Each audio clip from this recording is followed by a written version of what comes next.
The Samsung Galaxy Note 10.1 brings with it split-screen multitasking, quad-core power, creative apps, and the S Pen. Niggles aside, you're looking at a gorgeous machine that handles multitasking admirably. So while you may be paying £400 for a plastic back that does tend to creak and flex, there's a micro SD slot, 2 front-facing speakers, and an infrared blaster to turn the Note into a remote.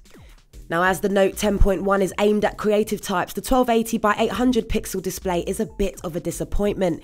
In use, it's right up there with the brightest and has good viewing angles for watching HD movies. But an eye-popping Super AMOLED screen would have been much, much better, as would a few hundred extra pixels to rival that gorgeous Retina display when it comes to working with images. Now, the Note 10.1 is as close as you'll get to a Galaxy S3 in tablet form.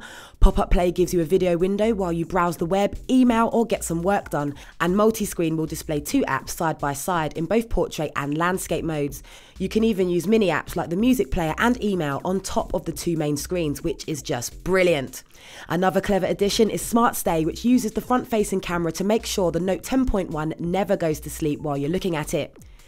And with a 1.4 GHz quad-core processor coupled with 2 GB of RAM, the Note 10.1 glides through Ice Cream Sandwich and runs super smooth.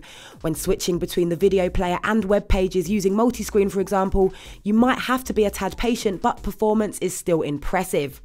Its 1.9 megapixel 720p front-facing camera won't impress during Skype video chats, but the 5 megapixel snapper on the rear is good enough for on-the-go shots once it's focused. Now on to the S Pen with its curved end that elegantly blends into the tablet's form factor. Pull it out and you get a sidebar of options for Samsung's built-in apps like S Planner and S Note that you can use with it. And alongside pre-installed suggestions like Crayon Physics, there's also apps like Infinite Painter and OmniSketch. The S Pen even claims to give would-be artists greater precision than cheap tablet pens. And it is light and easy to exert pressure with, but is a little on the spindly side, and it does encounter some lag with some apps, but not enough to stop us enjoying it. We experienced a few hitches when drawing using Infinite Painter, but blending colours and flexing our illustration skills was impressive, but certainly wouldn't replace anything more professional. Games-wise, there's the simple enough Maze Racer, which sees you using the S Pen to draw routes against the clock. There's also secure signature apps that could put an end to using your cranky scanner, so nothing groundbreaking, but hopefully more optimised apps will show up soon. The gestures take a little getting used to, and typing will inevitably be quicker, but scrawling your no doubt word-saving thoughts and seeing them instantly transform into text is still satisfying. And with Polaris Office, you can even turn it into a highlighter or use it to annotate documents, spreadsheets or presentations.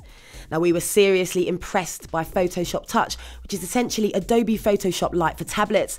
The S Pen is genuinely useful when dragging the corners of images to resize or rotate them, sliding saturation and brightness levels, and creating selections and layers. It won't satisfy professionals, but will be good enough for the rest of us, especially since it comes pre-installed. So there's lots to love about Samsung's Galaxy Note 10.1, but if it were a little faster with at least a 1080p display, it would be a serious contender for the top Android tablet. Now, if you do need a pen substitute, there are loads of third-party styluses out there, and unfortunately, when it comes to creativity, developers are continuing to push their core apps to the iPad and the iPhone. But it does offer features you won't find on iOS, and while it is an awesomely niche product, it's up against stiff competition from the likes of the Nexus 7 and the Asus Transformer Infinity. And yes, we've got to say it, the iPad is still the tablet to beat.